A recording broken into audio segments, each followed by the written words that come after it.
Few people realize that betrayal is never random. It follows a pattern. And if you know what to look for, you can see it coming long before it destroys you.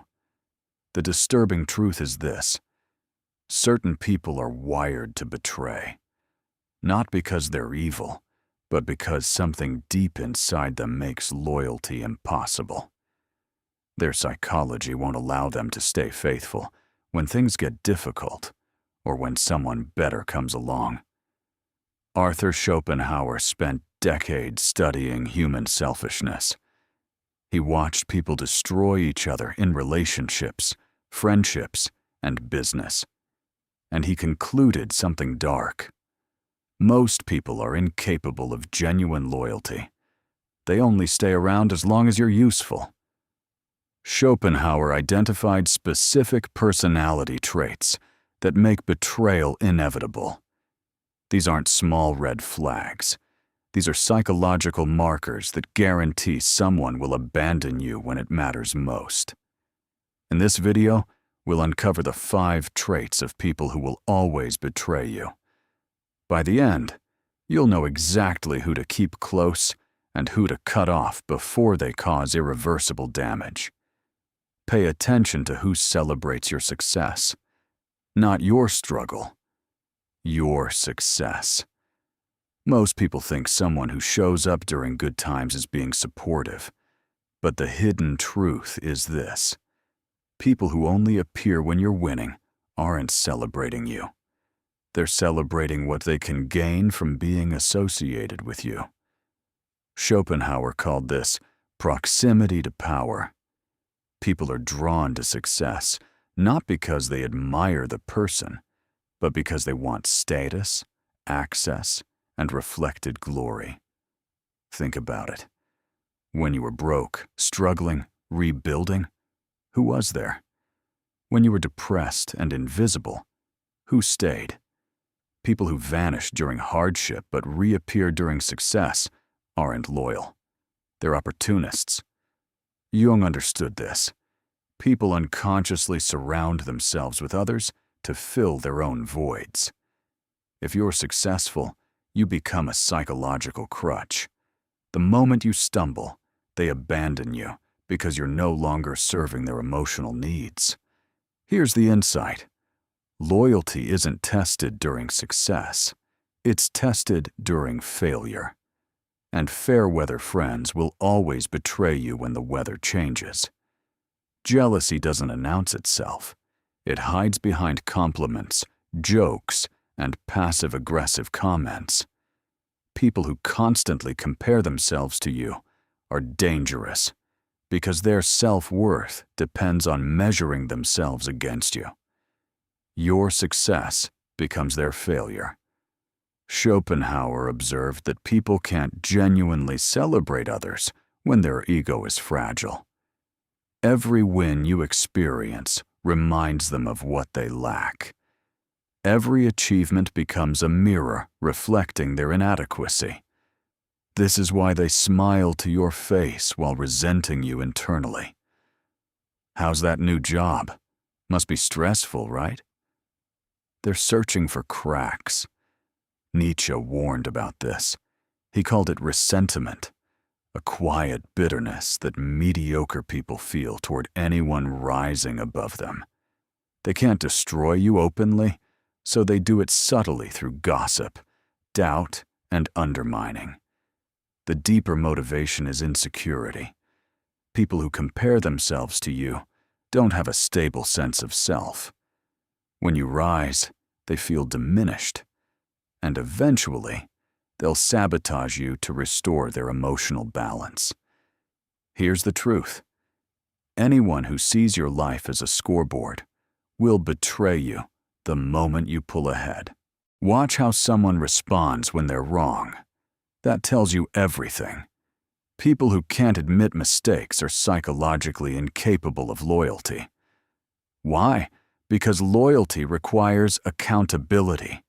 It requires the ability to say, "I hurt you. I was wrong." Schopenhauer understood that ego is the enemy of connection. People who always blame others, or make excuses, are protecting something fragile inside themselves. And when protecting their ego becomes more important than protecting the relationship, betrayal is inevitable. This is a psychological defense mechanism. Admitting fault means confronting their imperfections. For people with weak inner foundations, that's unbearable. So they'll rewrite history or disappear rather than face themselves. Marcus Aurelius taught that strong people don't fear their flaws. They acknowledge them and evolve. Weak people hide behind pride. And pride always leads to betrayal because it makes the relationship less important than their self-image. Here's the pattern.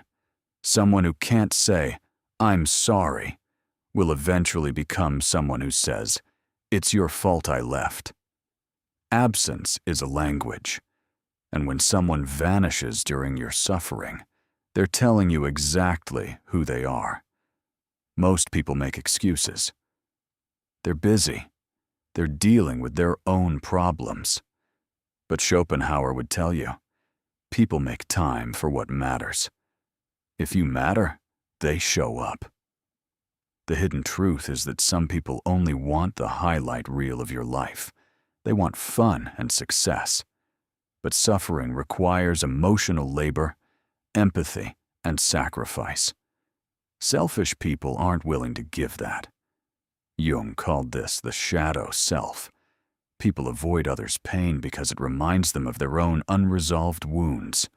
Your depression or loss is a mirror they don't want to look into. So they ghost you.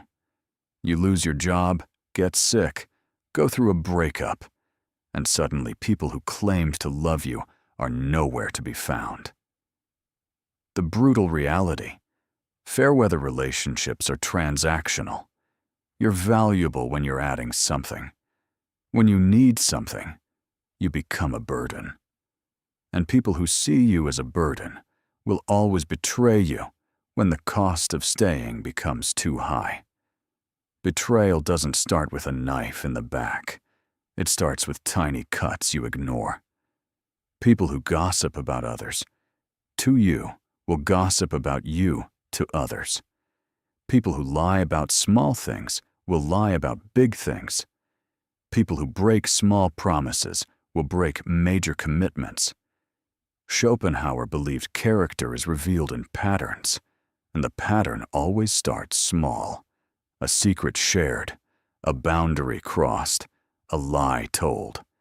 Most people dismiss these moments, but they matter. Betrayal is like rust. It doesn't happen all at once. It accumulates. By the time you notice the damage, the foundation has already corroded. The psychology is simple. People test boundaries. They push a little. See if you notice. When you don't react, they push further. Eventually, small disrespect becomes total disregard. Here's what you need to understand. Betrayal is never sudden. It's always preceded by warnings you chose to ignore. Why do people betray? It's rarely about hatred. It's about survival. Schopenhauer believed self-interest is hardwired into human nature. We protect ourselves first. And when staying loyal threatens our ego or comfort, most people choose themselves. Insecurity drives betrayal. When people feel small inside, they compensate by taking from others: your trust, your energy, your reputation. Fear also plays a role. People betray to avoid being hurt first.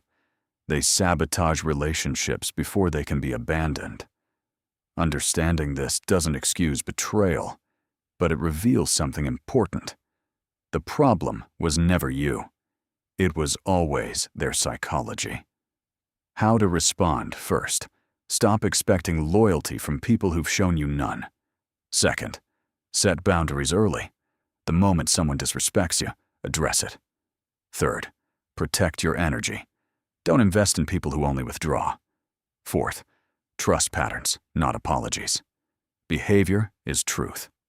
Fifth, build a smaller, stronger circle. Quality over quantity. Always. Schopenhauer was right. Most people are incapable of deep loyalty. But that doesn't make you cynical. It makes you wise. The people worth keeping are rare. But they exist.